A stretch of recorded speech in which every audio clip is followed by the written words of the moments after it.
Is His Only Son biblical?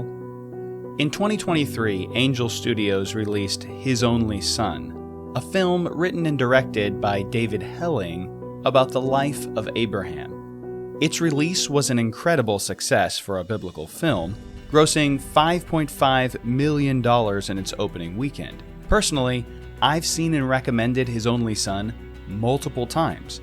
I really enjoy it. But let's set aside the subjective for a moment. In this video, we'll review the film's biblical accuracy. It may have been a successful and entertaining movie, but we want to ask, was His Only Son actually biblical? Well, let me start by saying that my answer in general is definitely yes. I was pretty impressed by the level of fidelity to the scriptural account that was on display in this film. It's really quite good. So I'm going to start them off with a 100% biblical score, and then count off 1 percentage point from there for everything they got wrong. I'm going to have to be a little picky on this one because there's not a whole lot of wrong things to talk about. With that being said, let's begin. The film centers around the account found in Genesis 22, where we find the command of God to Abraham to offer Isaac, his son through which God had promised to bring about the nation of Israel, as a burnt offering on one of the mountains of Moriah. But in its 101-minute runtime, His Only Son also covers, by way of memories and flashbacks, most of the other stories from the life of Abraham from Genesis 12 all the way through 21. Again, most of these are very accurate, but here's just a few things I think they got wrong. The first one I noticed was that Sarah, formerly known as Sarai, Abram's wife, was shown living and sleeping in the same tent as Abraham. In Genesis 24:67, we see that after Sarah died, when Isaac married his wife Rebekah, he brought her in and gave her his mother Sarah's old tent. Now Abraham was still alive, so Isaac wasn't giving Rebekah Abraham's tent, he gave her Sarah's tent. It was clearly the custom of the time for the women to have their own tent. In Genesis 31:33, when Laban was searching Jacob, Abraham's grandson's camp, for idols, he searched first in Jacob's tent, then in Jacob's wife Leah's tent, and then in Jacob's other wife Rachel's tent. My point is that these wealthy tent-dwelling Hebrews obviously had a luxurious custom of each staying in their own personal tent, so strange as it may sound, though I'm sure she slept with her husband from time to time, Sarah did not live in the same tent as Abraham. I know I'm being picky, but you can't say I didn't warn you at the beginning of the review.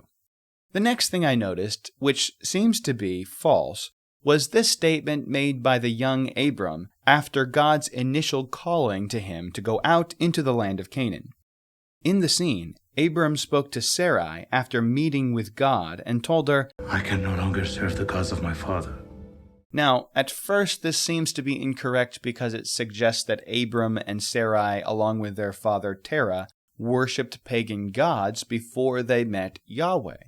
But in the book of Joshua, chapter 24, verse 2, we find that Terah, the father of Abram, served other gods before he left Ur of the Chaldeans on the other side of the Euphrates River. Terah apparently repented and followed God after Abraham was visited by God. But the whole family did worship false gods before God appeared unto Abraham. The movie got this correct. What they got wrong, on an extremely picky note, is when Abraham said, "I cannot serve the gods of my father." Because, as odd as it might sound, Abram and Sarai had the same father, though different mothers. That two half-siblings would marry sounds very wrong to us. But in the time of Abram and Sarai, human DNA was only about 2,000 years old. We, the human race, hadn't developed as many flaws in our genetic code yet, so children produced by half-siblings would not be prone to be deformed and ill like they are today. Some skeptics might object to this, but even atheist biologists have recently acknowledged that all human DNA had a single source from one male and one female. If this is true, it means that in the early years of human history, there had to be marriages of close relatives before DNA was copied so many times that it became corrupted. I'm not a scientist, but that's my simple way of condensing and conveying a complex scientific fact. And this fact explains why God did not condemn Abraham for marrying his father Terah's daughter, even though God did include a prohibition against incest in his law to the nation of Israel, given about 500 years after the time of Abraham. But all of that is just to bring us to the point. Abram would not have referred to the gods of my father when talking to Sarai because they had the same father. They were both the children of Terah. He would have said, I cannot serve the gods of our father. Now, in the film, as Abraham and Isaac and two of their servants travel toward Moriah, they meet the men of King Abimelech, who are pretty hostile and domineering over anyone who travels the road to Hebron. This is not necessarily a fact of history, but it does well express the evil and very real danger that existed in the land of Canaan at the time, and I thought it was a well-written addition to the story in the film. Next, there is a scene along the journey where one of Abraham's servants asks the other one, the son of Eliezer, Abraham's steward, about his mother. Eliezer's son responds by saying, I'm certain she fares better than any of us, being now in the Lord's presence. This is a curious statement coming from a servant of Abraham's household. Firstly, because the theological teaching of a soul going into the presence of God after death was not understood until thousands of years after Abraham. It is true that when a person's body dies, their soul does go to be either with God in heaven or else to damnation in hell. But this was not a teaching that is found in the Old Testament scriptures written before the coming of Jesus. Abraham was living about 2,000 years before Christ. In those scriptures, we do read about hell and damnation as well as salvation and resurrection, but nothing is said in those Old Testament passages about souls going to be with God while they await the resurrection. You might find this to be curious, but it's really because souls, even those of believers, like Eliezer's wife most likely was, didn't go to be with Yahweh in heaven during the time of Abraham. Now, this point deserves a long explanation, so I'll put a link in the comments to a video where I explain the doctrine in more detail. Essentially, there are three main New Testament passages that teach this to us. First, in the book of John, chapter 3, verse 13, Jesus explained that no human had ever gone to heaven yet. In John 14:6, he said that no one could ever go to heaven to be with the Father except through him. Finally, in Luke 16, Jesus told a story about two men who died. One of them was a rich, unbelieving man, and the other was a believing, poor man. The unbelieving man, though he was rich on the earth, found himself in torment in Hades after his death.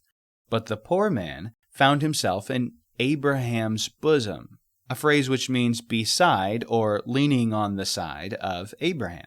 So the believing man didn't go to heaven to be with God, he went to wherever Abraham was. Putting Luke 16 and John 3 and 14 together, we can recognize that apparently before Jesus died on the cross, no one could go to heaven to be with God yet, because no one can get to the Father without faith in Jesus. Instead, those who believed in God before the arrival of Jesus Christ went to some place of peace and comfort when they died, where they waited until after Jesus died for their sins, and then they were brought to heaven. Again, I fully acknowledge that this concept needs a lot more explanation, so check out my video on the question, did Jesus go to hell, for more information on this. The simple point I'm making is that Eliezer's son would not have said that his mother was in the presence of the Lord because he was living during the time of Abraham. Next, the travelers found a man who'd been killed and his body was left by the side of the road, and one of the servants asked Abraham if they should bury the body. Now, I've decided, even though I'm being very picky, I'm not going to count off for this particular offense. But my mercy should not distract us from the fact that the film's writers should have known that in the land of Canaan they buried people in caves, not in the ground. To bury him would be to carry his body all the way to the nearest cave. It was not something they could do in a hurry without any preparation or planning. Now, there were several other facts mentioned in the film that were guesses by the writers, not biblical facts, such as the statement that Eliezer's son was born while Abraham was in Hebron, or that Isaac was offered on Mount Moriah exactly 40 years after God had visited Abraham in Ur. Though these things aren't necessarily true, the Bible doesn't tell us that they can't be true. And especially concerning the 40-year wait between the calling of Abraham and the offering of Isaac, the dates are at least close enough to make it a good guess. Plus, the number 40 is a significant number in the Bible and would be a very fitting amount of time for Abraham to have wandered in Canaan waiting for a son, since the people of Israel would later wander in the wilderness for 40 years waiting to enter Canaan. And Jesus would wander in the wilderness for 40 days, tempted of the devil, waiting to begin his earthly ministry. This addition by the writers, though not a biblical fact, shows that they did their biblical research. One other thing I should mention is the fact that the film portrayed God always showing up to Abraham in a physical form. Now, we know that this happened one time when God spoke to Abraham in the plains of Mamre in Genesis 18. But we don't know if God showed himself in a visible way the other times that he spoke with Abraham. It's possible that he just heard his voice from heaven or saw a bright light or something like that. We can't be sure. What does seem unlikely, though, is that when Abraham was told not to sacrifice Isaac, the film shows Abraham hearing God's voice, but Isaac doesn't hear it. There's no reason in the text of Genesis 22 to suggest that Isaac didn't hear the voice of God. In fact, since Isaac had shown faith in following the instructions that God had given his father Abraham, and since Isaac was going to lead the family after his father Abraham's death, and since Isaac was going to be visited by God when God passed on the promise to him that he would bring about the nation of Israel, it's only reasonable to guess that this mountaintop experience was in fact Isaac's first encounter with the audible voice of God. I can't prove it, so I won't take points off, but that was probably inaccurate. So then, even when I'm being obnoxiously picky about minor details, I'm still awarding this film a final score of 97% biblical. This is a really great movie. I especially loved the fact that the comparison was made between this account in Genesis and the crucifixion of Jesus Christ, who was sacrificed in the same place as Isaac nearly 2,000 years later. The entire story of the offering of Isaac is a prophecy of the crucifixion of Jesus, and no film about this event would be complete without that recognition. The film presents the gospel very well throughout its runtime in dialogue, and again at the end of the movie in text just before the credits. This was a wonderfully refreshing thing to see in a movie theater, and I hope to see much more like it. What do you think? Did you notice anything else that was wrong with His Only Son? Something that I missed? What score would you give the film? Let me know what you think and why in the comments below.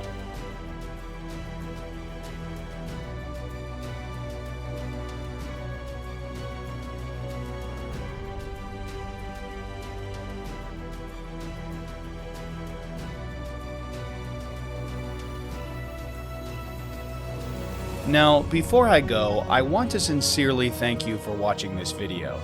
If you like this content, don't forget to hit subscribe to support the channel and to see more content like this.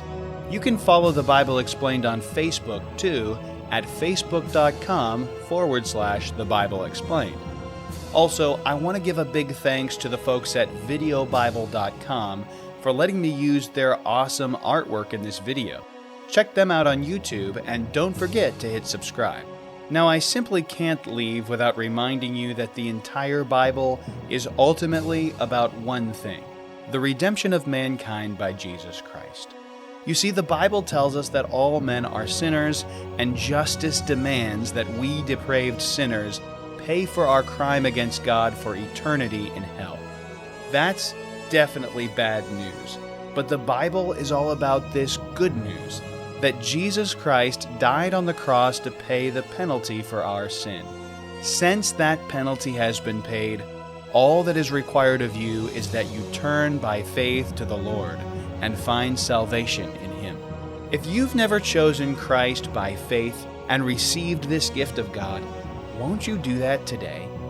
Leave a comment or send me a private message on Facebook, and I'll be happy to talk to you more about having your sins forgiven by Jesus Christ.